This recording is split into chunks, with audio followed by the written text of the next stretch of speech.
Kumusta mga katantos motovlog?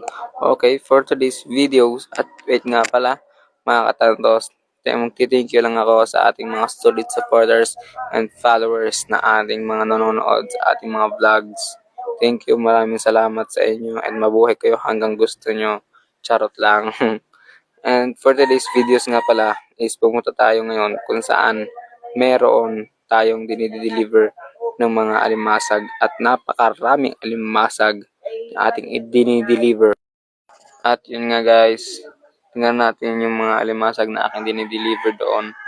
At makikita natin yung mga buong alimasag na napakarami at mapipilian natin ang tinatawag nating reject na iba.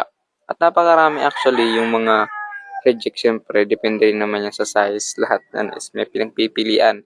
Hindi lahat. Parang parehas ng minamahal mo, ibang pinili, hindi ikaw. Yun lang. And napakaraming mga ano dyan, limasag na pinipili at ang aking binubuhat. Tuwing ito'y aking dinadala doon sa ating pagpipilian sa may lamesa na may semento. At yan nga na aking mga alimasag dahil binibitbit yan. At yun nga guys, nigay ko na nga dito sa ating nalagyan upang umpisahan na pagpilian ng mga reject at mga goods kasi meron yung green tapos yung orange. Pero same lang naman sila ng mga kilo or yung mga